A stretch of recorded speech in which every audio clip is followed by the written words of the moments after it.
Olá, eu sou o professor Edgar Manioto e hoje aqui no canal nós vamos falar sobre geopolítica. Nós vamos falar particularmente sobre a posição dos grandes impérios. Ao longo da história humana, diversos países, diversas nações, diversos impérios ocupam, né, uma posição privilegiada na distribuição de poder, seja regional, seja mesmo global.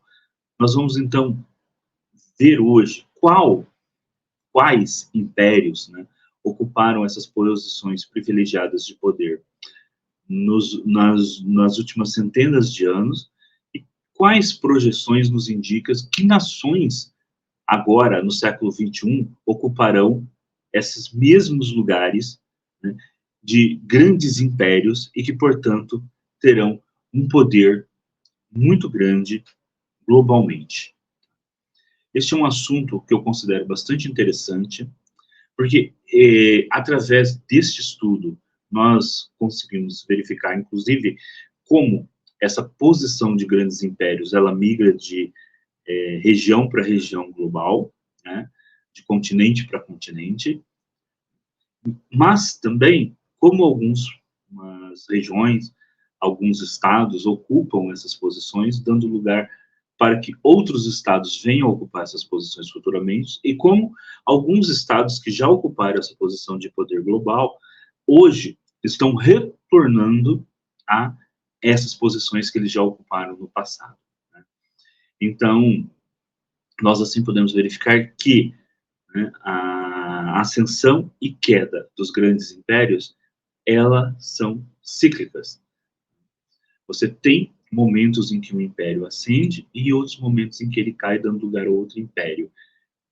Mas agora nós estamos vivendo um momento histórico em que pelo menos dois grandes impérios do passado têm voltado a ocupar o lugar que ocuparam anteriormente, né, como grandes potências ali até o século XVII e XVIII. Então vamos lá? Bom, mas antes, não se esqueça, deixa o like, isso é muito importante para o canal, tá? Faça o seu comentário e, principalmente, se você não é inscrito, faça a inscrição agora, tá? Não deixe acabar o vídeo, não. Já clica aí para fazer a sua inscrição no canal. Bom, para tratarmos desse assunto, eu vou aqui fazer referência a um livro, tá? Eu vou colocar agora aí na tela. Este livro aqui, A Ordem Mundial em Transformação, do Ray Dalio. Esse livro, ele é um livro da editora Intrínseca, tá? Está disponível em e-book lá na Amazon e deve estar em outras lojas de e-book também, e também tem a sua versão impressa, né? Os dois gráficos desse livro que eu vou usar agora com vocês estão logo no primeiro capítulo do livro, logo no início do livro. E a minha análise não segue necessariamente a análise do autor, tá bom? Então fica a recomendação da leitura desse livro. Acho que é um livro bastante interessante para quem se interessa por geopolítica ler este livro, tá? Independente aí da posição que o autor tenha, né? Ele traz uma gama de informações e mesmo a análise que ele faz é interessante estudar essa análise, que é uma das análises possíveis para, né, essa nova ordem mundial que vem se transformando. Não que eu concorde com tudo o que ele diz, né, mas é interessante para quem tem aí interesse em geopolítica a leitura desse livro. Mas vamos lá. O autor, em determinado momento, apresenta esse gráfico que vocês estão vendo aí na tela, tá? É o nível relativo, né, de poder que determinados impérios conseguiram ocupar, né, na distribuição de poder global. Então aqui, ó, nós temos isso, tá, esse gráfico mostra do ano 600 até o ano 2000, essa posição. Vamos começar por alguns impérios que que já estão extintos, né? Que não mais existem. Primeiro, se você pegar aqui, ó, o Império Mongol, que é o segundo, né? Ele está com uma linhazinha verde bem clarinha. Aí vocês podem ir lá aonde está o ano 1200, ali embaixo, na parte de baixo do gráfico. Vocês vão ver que o Império Mongol ele surge ali no ano 2200. Ele tem um pico de poder enorme, mas no ano 1400 ele já praticamente acabou, né? Ele já não tem mais.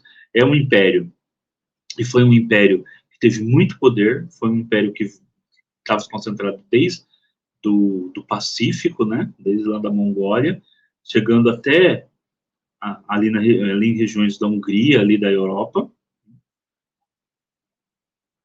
mas que a vida desse império foi extremamente curta. Então, foi um império que se expandiu rapidamente, em decorrência, entre outras coisas, do uso de uma tecnologia militar que surgiu ali, que é o arco composto, né? E o uso da cavalaria, e, de repente, esse império, ele não conseguiu, ele se sustentou na guerra, mas após essa expansão inicial, na paz, esse império não se sustentou. Ele não tinha elementos para manter esse poder após o fim das guerras. Né? Aí você tem a Índia, se você vê aí no gráfico, a Índia aparece aí mais ou menos ali entre o ano de 800 e 1000, né? Como um império, né? Ela vai surgir ali, e aí ela vai se manter ali como uma nação com poder, né? Tendo a sua queda principal no século XIX. Né? Ela vai se manter ali como uma nação com poder, mas ela tem uma queda, uma queda drástica ali no século XIX, que é o século do colonialismo. E agora ela passa por uma ascensão, ela está ascendendo de novo ao poder global. Você tem os califados depois do Oriente, ó, que começa ali no ano, mais ou menos nos anos 600, essa parte pontilhadinha, né, nos anos 600. Aí ele alcança o maior poder lá nos anos 800, declina, né, e se mantém ali mais ou menos esses califados com algum poder ali até o ano 1300 por aí, né, que é mais ou menos o ano que se intensifica a reconquista, por exemplo, na Península Ibérica, e esses califados entram em decadência como estrutura de poder. Eu vou pular a China por enquanto, né? Mas aí depois você tem a Espanha, que está ali na pontilhadinho, vai ali mais ou menos no ano 1400, por aí, né? A Espanha.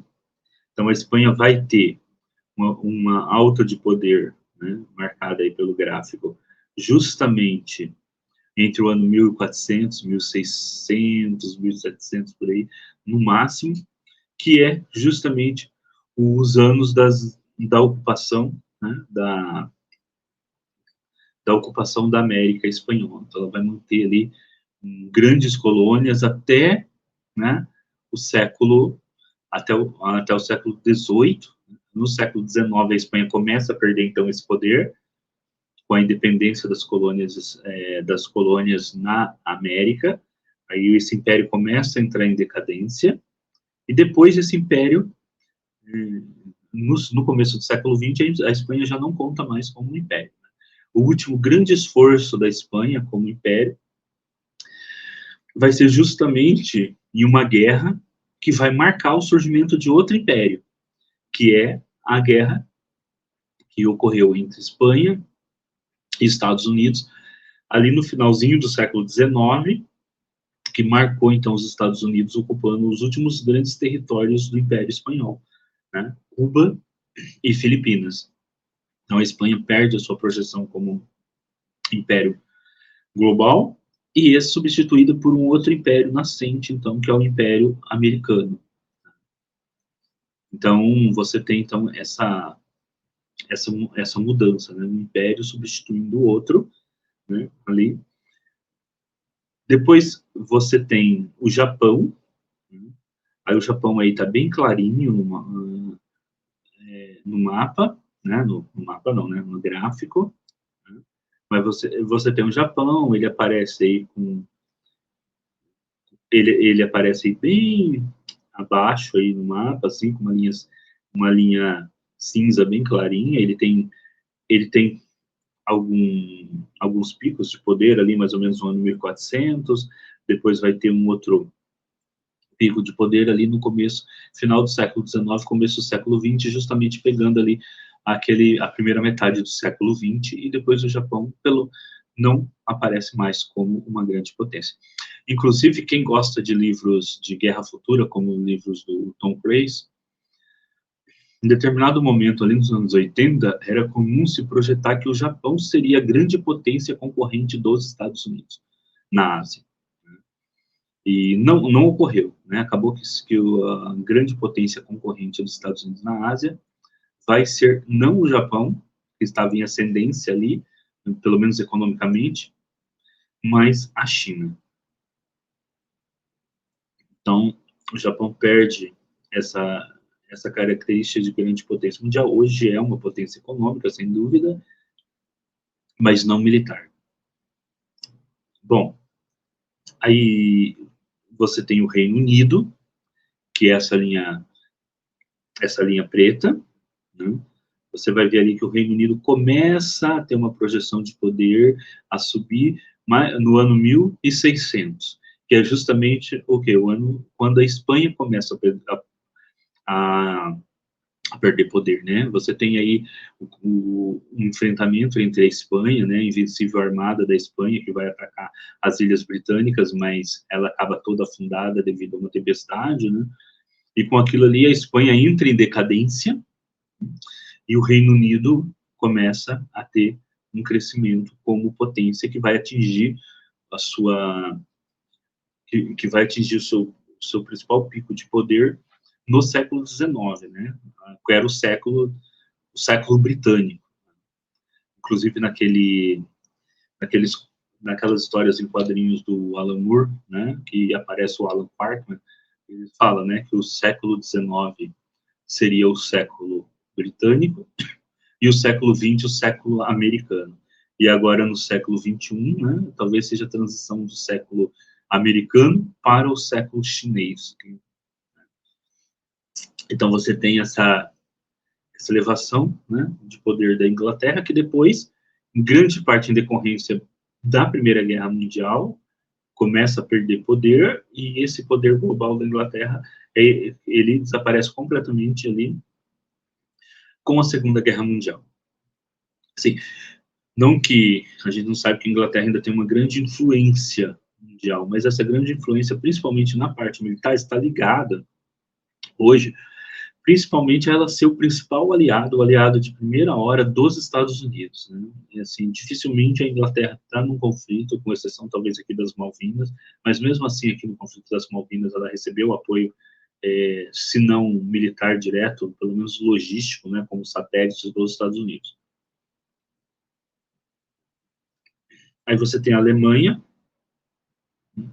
que tem o principal projeção de poder dela ali no final do século XIX até a Segunda Guerra Mundial, né, com alguma queda, mas até a Segunda Guerra Mundial, que vai ali da unificação, né, com Bismarck, né, a vitória com Bismarck, né, depois a vitória sobre a França, e vai até ali, passa pela Primeira Guerra Mundial, entra em decadência, volta a crescer novamente ali nos anos 30, mas depois de da Alemanha ter perdido a Segunda Guerra Mundial, a Alemanha não volta mais aí a ocupar uma posição de poder de grande império, né, de influência mundial.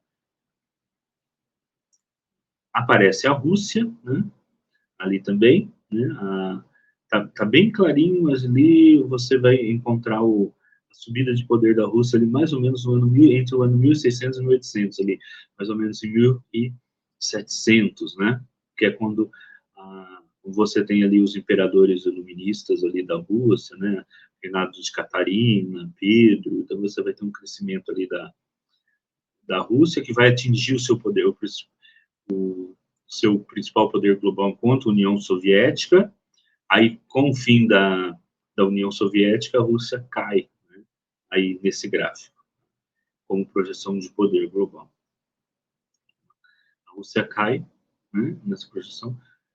E, se eu fosse fazer uma crítica a esse gráfico, eu faria que a parte da Rússia, né, durante a Guerra Fria, né, o gráfico que mostra a projeção de poder da Rússia está muito abaixo daquele que mostra a projeção de poder dos Estados Unidos. Eu acho que deveriam estar um pouco mais próximos, né? Mas hoje, né, a Rússia tende aí, ou pelo menos deseja, e está marchando aí para voltar a ocupar um poder no cenário global. Aí você tem a Holanda, que vai ter também uma projeção de poder muito grande entre os anos 1600 e 1800, em grande parte em decorrência da queda do Império também espanhol e do Império português, que eles vão substituir. Eu vejo nesse gráfico um outro problema que eu vejo dele é não tá aparecendo o Império Português, que teve e que pelo menos aí mais ou menos aí entre 1500 e 1600 o Império Português deveria aparecer. Ele foi um império com grande importância global nesse cenário. Né? O mundo, afinal de contas, foi dividido entre Espanha e Portugal, tá? Pelo Tratado de Tordesilhas, então deveria aparecer. E você tem a França, que tem alguns picos aí que segue mais ou menos ali, começa a ter um poder ali mais ou menos como a Inglaterra, ali nos anos 1000, aí vai seguindo, né? A França tem uma projeção de poder maior ali entre os séculos 17 e 18 e uma queda depois disso. Então, você tem a França ali também. E o Império Otomano, que foi um império que vai ter uma grande posição de poder desde a queda de Constantinopla, né, até mais ou menos os anos 1800. E depois esse império também vem a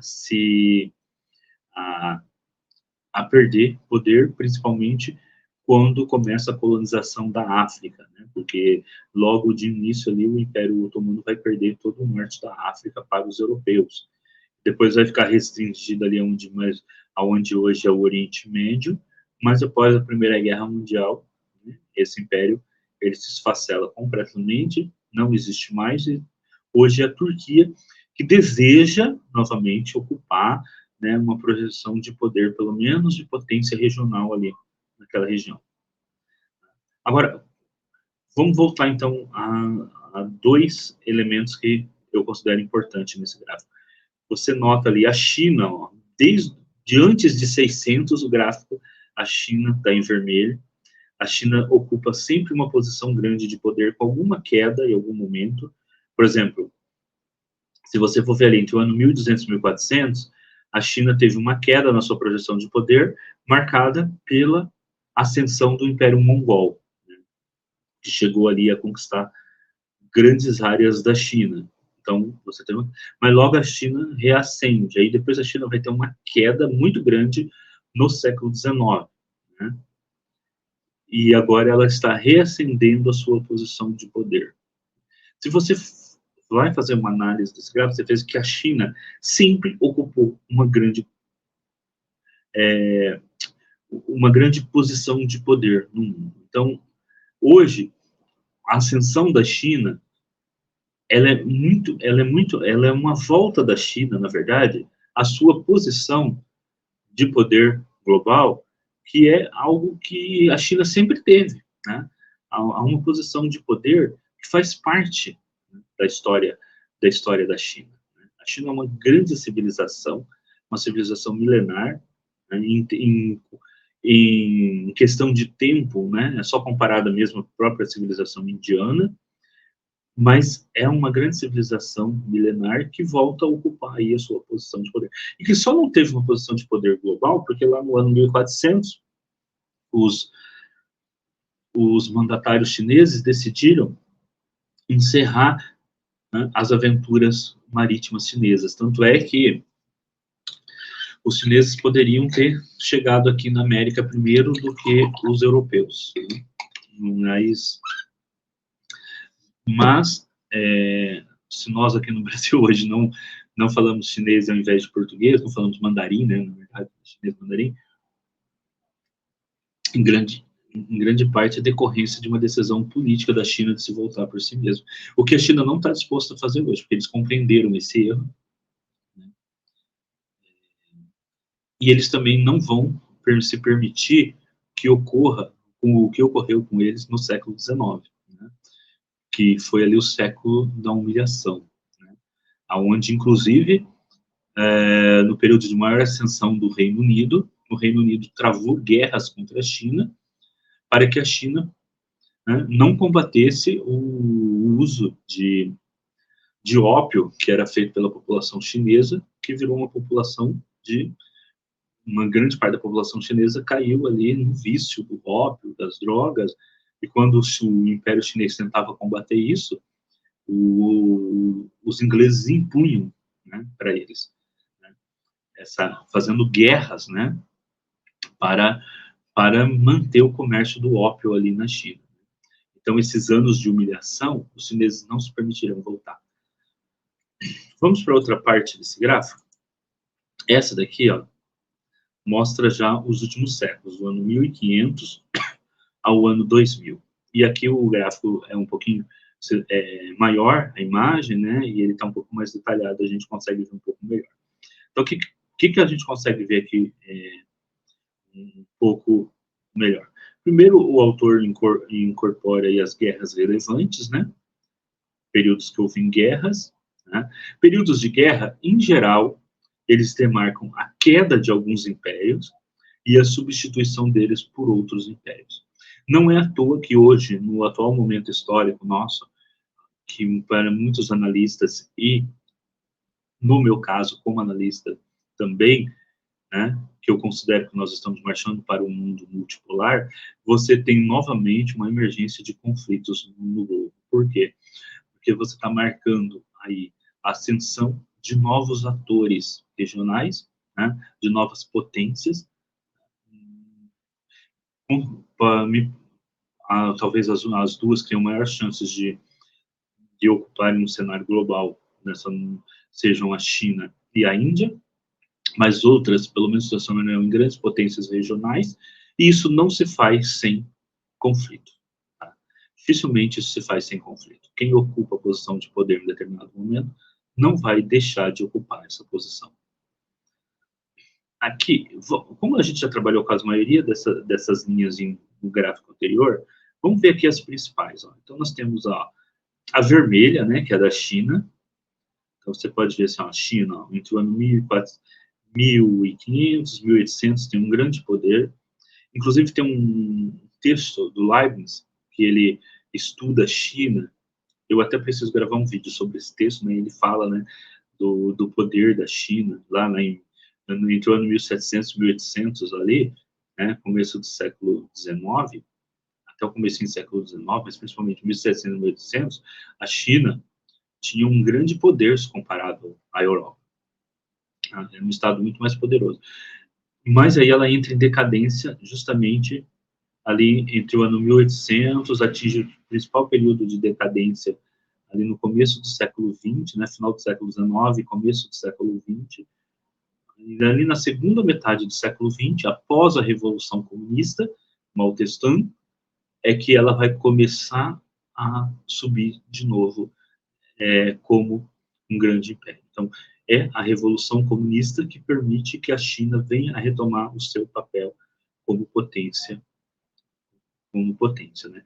E a China volta a ser, então, um grande império. Né? Por isso, é muito, muito, muito pouco provável que exista uma revolução de cunho, uma contra-revolução, né, na verdade, de cunho liberal dentro da China. Porque certamente os chineses identificam o Partido Comunista como uma volta do orgulho de ser chinês. Né? Enquanto esse período da queda do Império e o estabelecimento de uma república liberal ali na China é identificado justamente como o período de maior humilhação que a China sofreu a nível global. Você tem a linha preta aí o Reino Unido, né, o crescimento do Reino Unido, e aí você vê que o decréscimo do Reino Unido se acompanha com a projeção de poder dos Estados Unidos. Na verdade, é uma troca, né? Ali sai o Reino Unido e entra os Estados Unidos para ocupar o poder no Ocidente, que antes era do Reino Unido. Aí você tem a Holanda, né? Aqui também, marcando aí uma projeção de poder da Holanda. Como eu disse, eu sou crítico ao fato dele colocar a Holanda e não colocar Portugal. Portugal deveria aparecer nesse gráfico. Né? Se aparece a Holanda, Portugal, em determinado período, foi muito mais importante globalmente do que a Holanda. Teve muito mais poder ali entre o século XV e XVI do que a Holanda vai ter aí entre o século XVI e XVII. Bom,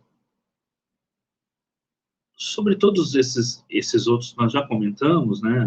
Você tem aí a Índia, né? Que sempre teve uma projeção sempre ocupou um status relativo de poder ali na sua região e que hoje volta a crescer.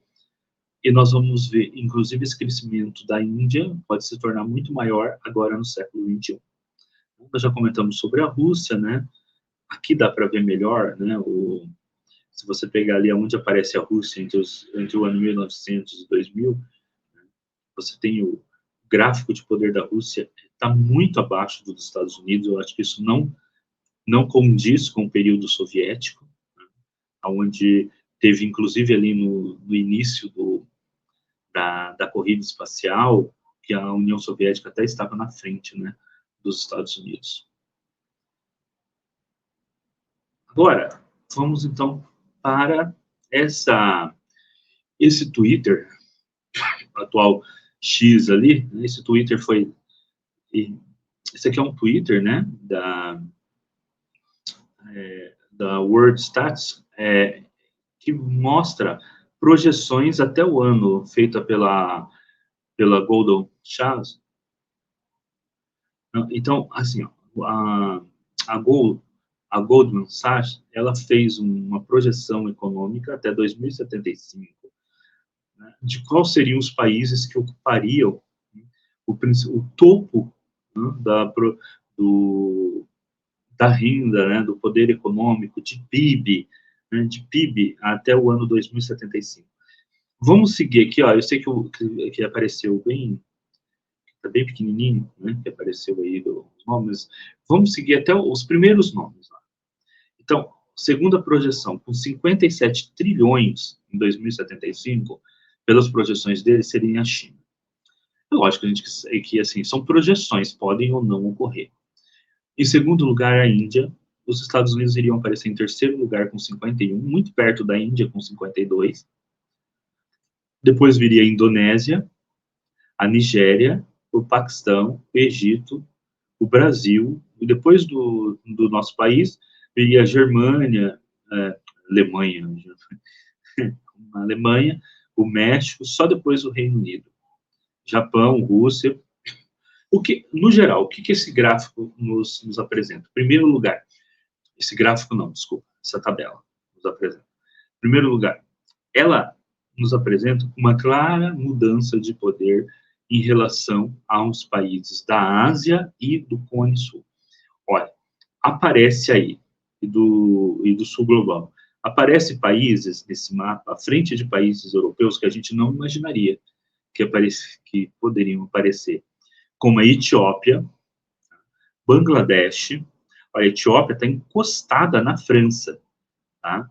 Aparece aí acima do Japão e do Império Britânico, da Inglaterra, do Reino Unido, o México. O Brasil aparece acima de todos os estados europeus, tá? E acima do Brasil aparecem estados africanos e da Ásia, né, como o Egito, a Nigéria, o Paquistão e a Indonésia. A Indonésia hoje é um dos países que tem um dos mais um dos maiores crescimentos econômicos do mundo. Só que aqui no Brasil é muito difícil a gente encontrar informações sobre a Indonésia, né? Eu acho que existem poucos especialistas em Indonésia no Brasil. Os três principais, China, Índia e Estados Unidos. Então, a Índia ultrapassando os Estados Unidos e a China em primeiro lugar. Todas as projeções sempre dão a China na frente dos Estados Unidos, né? E nesse caso dessa, até a Índia na frente dos Estados Unidos. Então, se a gente pega os gráficos anteriores ali, há uma volta da China, né, numa posição de poder global que ela sempre ocupou, posição de poder que ela sempre ocupou. A Índia, que sempre foi estável, né, naquele gráfico de posição de poder global, volta então a ter, vai ter um crescimento muito maior do que jamais teve na sua história. Os Estados Unidos vai se manter ali com aquele coisa. A diferença entre Estados Unidos e China não é tão grande assim, e a Índia, mas ele vai se manter nessa posição de poder global. Mas novos atores vão surgir, que são atores que até então nem eram, que até ali o final do século XIX nem estavam consolidados, e começo, alguns nem no século, só vão se consolidar como nações no século XX, né? Que é a Indonésia, Nigéria, Paquistão, Egito, Brasil no século XIX. Agora, vamos então para a análise, quer dizer, vamos continuar a nossa análise, né? Mas agora a gente não precisa, aqui. Bom, pegando todas essas informações, o Brasil, tá? E eu acho importante a gente ver que muitas dessas nações com maior capacidade de ter um poder global, né, de ter uma posição no cenário global, são países grandes, né? São países que são que têm uma extensão territorial muito grande. Estados Unidos, Índia, China, Brasil, a própria Indonésia, Nigéria. Por isso, eu gostaria, quando vocês terminassem de assistir esse vídeo, eu vou colocar o link aí no canal, também vou colocar naquela tarjinha que aparece aqui, vai aparecer aí, tá? E vocês assistem um outro vídeo chamado Imperialismo e o Separatismo Patriótico. Aí, nesse vídeo, eu vou discutir justamente a questão de que, para manter o seu poder global, muitas vezes existe, para as grandes potências que estão no poder atualmente, se você tem países com grandes extensões territoriais, como o Brasil, a China, a Índia, você fomentar movimentos separatistas internos é uma forma de você justamente fazer com que esses países se tornem pequenas nações e que terão muito mais dificuldade a ter dentro do cenário global, poder maior. Tá? Então, por quê? Porque, logicamente, se você tem muito... Lógico, tem que tirar, por exemplo, o caso Canadá, por exemplo, que boa parte da área não é agricultável, não é gelo, etc. Mesmo a Rússia sofre com isso também. Mas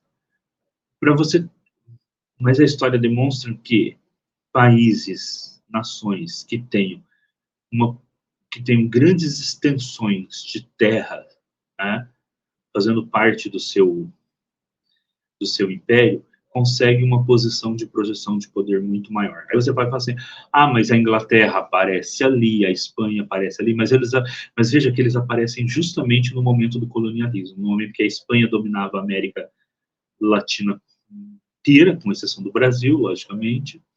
Né? Portugal, se aparecesse ali, iria aparecer justamente no momento em que tínhamos com maior expansão colonial. A Inglaterra aparece ali justamente no século XIX, quando se dizia que no mundo inteiro não havia lugar onde a bandeira, onde não havia sol sobre a bandeira inglesa, uma coisa assim, não lembro mais o ditado agora, né? Ou seja, foi nos momentos em que esses países tiveram maior poder.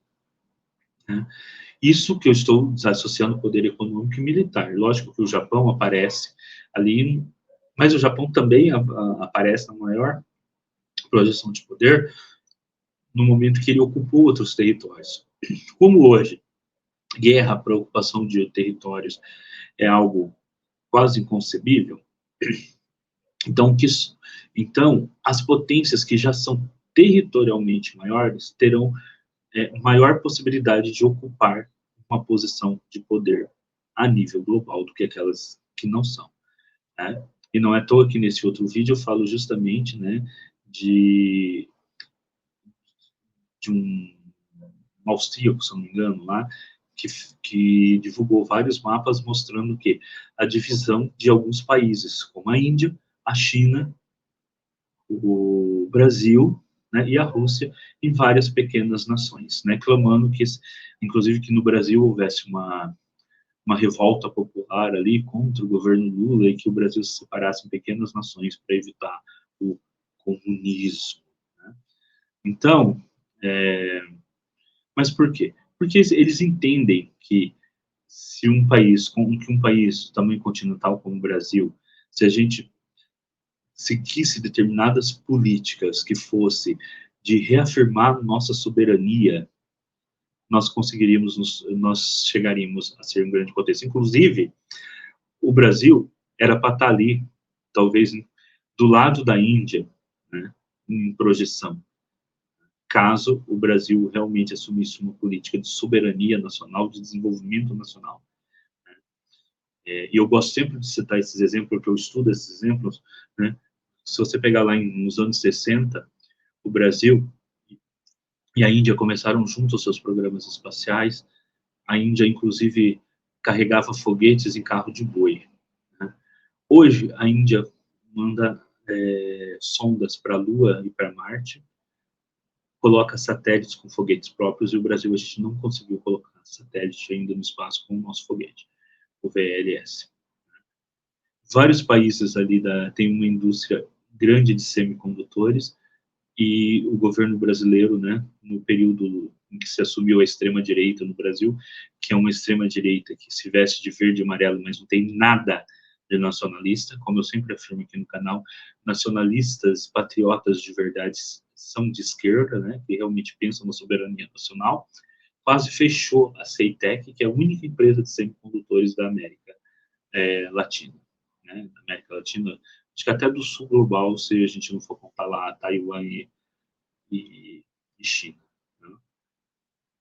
E agora nós estamos vendo aí um processo no Brasil que eu espero que exista uma intervenção do governo federal, da possibilidade, inclusive, de vender a Vibras, que é a única empresa aqui também da América Latina que fabrica tipos de mísseis, de projéteis, que só são, inclusive o sistema Astros, que só nós temos essa tecnologia, e que é uma tecnologia que, se a gente perder, se a empresa for vendida para a Austrália e a gente perder esse processo, talvez demore 40, 50 anos para conseguirmos de novo, porque essas tecnologias, elas são, elas são extremamente difíceis de você desenvolver por conta própria, e a Fibras conseguiu isso, e ao mesmo tempo ninguém vende essas tecnologias. Tá? Isso é importante por quê? Porque não existe poder econômico, não existe, nenhum país vai ocupar uma posição global relevante se o poder econômico não vir atrelado ao poder militar. Bom, não existe. Não é uma questão da gente estar dizendo que nós devemos fomentar guerras, nada disso. É que você precisa ter um poder militar grande para assegurar a sua posição, tá? Enquanto uma potência regional, que é algo que o Brasil almeja. Veja, por exemplo, o caso do Irã. Agora, o Irã foi um país que notou que não podia, por exemplo, construir caças como os que os americanos construíam. Então, o que eles fizeram? Eles investiram em drones. Hoje eles têm a segunda ou a terceira, né, depende do analista, melhor tecnologia de drones do mundo e de mísseis. E olha como eles colocaram em xeque Israel, que recebe armamento dos Estados Unidos, dos europeus, etc., aqueles caças, aqueles aviões ultramodernos, mas que foram colocados em xeque por mísseis e drones desenvolvidos no próprio Irã. Então, isso é muito importante para servir de lição, né, para nós. O fato do Irã ter conseguido desenvolver sua tecnologia de drones próprios, o fato da Índia estar colocando os seus satélites no espaço, e o Irã também coloca seus satélites no espaço, deve servir de lição para nós brasileiros, que nós podemos também ter esse desenvolvimento interno e fazer esse desenvolvimento sem ficar atrás de acordos de transferência de tecnologia e de comprar tecnologia prontos de outros. Esses acordos de transferência de tecnologia, geralmente as transferências são mínimas, né? E comprar foguetes prontos ou colocar foguetes numa nave lá fornecida por uma empresa qualquer, né, colocar um satélite num foguete do Elon Musk lá, seja o quê, pode até ficar mais barato inicialmente, mas não te dá independência enquanto nação, tá? Não te dá soberania. Pensa bem, se a gente tivesse toda uma indústria de satélite hoje, que a gente precisaria dos foguetes, por exemplo, do Elon Musk para colocar eles no espaço, no momento em que esse empresário tenta interferir na política interna brasileira justamente a favor da extrema-direita. É complicado, não é? Então a gente tem que realmente marchar para a nossa soberania. E se nós fizermos isso, o Brasil, no futuro, aparecerá num desses gráficos aí, como uma potência ascendência ali, talvez agora, se a gente começar agora, né, o Brasil pode estar ali no século XXI como uma potência em ascendência. Né? Mas, principalmente, garantir a nossa soberania. Ok? Bom, encerro o vídeo aqui. Né? Lembrando que tem vários hashtags aí embaixo na descrição do vídeo para vocês poderem acompanhar outros vídeos. Vai aparecer o vídeo aqui que eu quero que vocês assistam, né? Sobre a questão do imperialismo, separatismo patriótico. Assistam esse vídeo, ele é muito importante. E lembrando que nós temos vídeos aqui no canal todo dia. Então, acompanhe nossos vídeos diários aqui no canal. Sou o professor Edgar Manioto. Senta o dedão aí no like, compartilha o vídeo e nos vemos no próximo vídeo. Até, pessoal. Daqui a pouco a gente está de volta.